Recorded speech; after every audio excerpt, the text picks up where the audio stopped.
இன்றைக்கு நாங்கள் எங்கே இருக்கோம் அப்படின்னு சொன்னால் மட்டக்களப்பு மாவட்டத்தில் இருக்கிற பிரதான சுற்றுலாத்தலங்களுக்குரிய கடற்கரைகளில் ஒன்று தான் இந்த சல்லித்தீவு அப்படிங்கிற கடற்கரை. இது சிப்பித்தீவு அப்படின்னு சொல்லுவாங்க. இந்த கடற்கரையில் என்ன ஸ்பெஷல் அப்படின்னு சொன்னால் இந்த கடற்கரையில் ஒரு தீவு இருக்கிறது. இந்த தீவு இதைத்தான் சல்லித்தீவு அப்படின்னு சொல்லுவாங்க. அந்த தீவுக்குள்ளே ஒரு குறிப்பிட்ட ஒரு பகுதி, அந்த தீவுக்குள்ளே நிறைய உயிரினங்கள் வாழ்ந்து கொண்டிருப்பதாக, அரிய வகை பறவைகள் எல்லாம் இருப்பதாக, அதே போல் பாம்பு போன்ற ஊர்வனங்கள் இருப்பதாக சொல்லப்படுகிறது.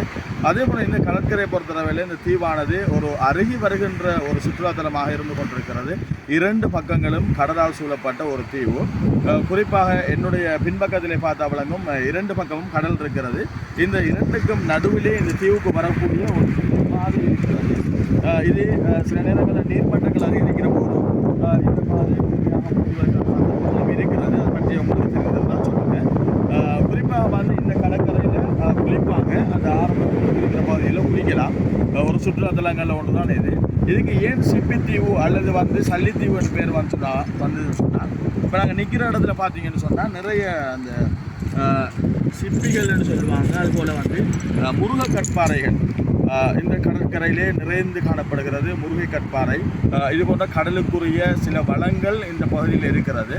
இதனை பாதுகாப்பதற்கான பல முயற்சிகளை இந்த கடல் வள சம்பந்தப்பட்ட அமைப்புகள், நிறுவனங்கள் செய்து கொண்டிருக்கிறார்கள். முக்கியமாக இது போன்ற நாங்கள் போகின்ற இடமெல்லாம் இந்த அதிகளவான முருகை கற்பாறை எல்லாம் நாங்கள் இந்த இடத்துல பார்க்கலாம்.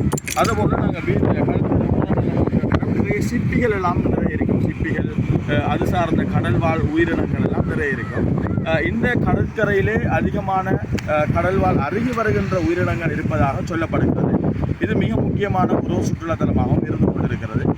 குறிப்பாக இந்த இடத்துக்கு வரணும் அப்படின்னு சொன்ன மட்டக்களப்பு பக்கம் இருந்து நீங்கள் வருவீங்கன்னு சொன்னால் நாவலடி சந்தியிலிருந்து அடையாளம் போடப்பட்டிருக்கிறது. அதன் பக்கமாக நீங்கள் திரும்பினீங்கன்னு சொன்னால், வலது பக்கமாக திரும்பினீங்கன்னு சொன்னால் வாகரைக்கு போகக்கூடிய வீதி வரும். வாகரைக்கு போகக்கூடிய அந்த வீதியில் போன பளிச்சங்கேணி சந்தி அப்படிங்கிற சந்தி வரும்.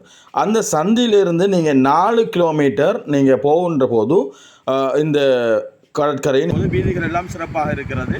எந்த ஒரு குறைபாடும் கிடையாது. காபட் ரோட் தான். நீங்கள் டிரெக்டாகவே இந்த இடத்துக்கு வரலாம். குறிப்பாக இந்த இடம் மிக முக்கியமான சுற்றுலாத்தலமாக இருந்து கொண்டிருக்கிறது. சல்லித்தீவு, சிப்பித்தீவு என்றும் சொல்லுவாங்க. உங்களுக்கும் சந்தர்ப்பம் கிடைக்கிற நேரம் இந்த இடத்தையும் பாருங்கள். குறிப்பாக இங்கே வரவங்க இந்த இடத்துல நிறைய நாங்கள் பிளாஸ்டிக் போத்தல்கள், அதே போல் இந்த குப்பைகளை எல்லாம் காணக்கூடிய இருக்கிறது.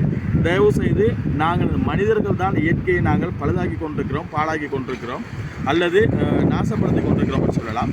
இந்த மாதிரியான இடங்களுக்கு நீங்கள் வருகின்ற போது தயவு செய்து இந்த பிளாஸ்டிக் குப்பைகளை தவிர்ப்பது நல்லது. ஏனென்றால் கடல் வளம் என்பது, இயற்கை வளம் என்பது நாங்கள் பாதுகாக்கப்பட வேண்டும். இறைவனால் எங்களுக்கு கிடைத்த அருட்கொடை. அதனை பாதுகாக்க வேண்டிய மிக பெரும் பொறுப்பு எங்களுக்கு இருக்கிறது. எனவே இதுபோன்ற இடங்களில் வருகின்ற போது இந்த நடைமுறைகளை கையாண்டால் இன்னும் சிறப்பாக இருக்கும். இன்னும் ஒரு வீடியோ பதிவில் சந்திப்போம். நான் ஃபஹத் அப்துல், உங்கள் நண்பர்.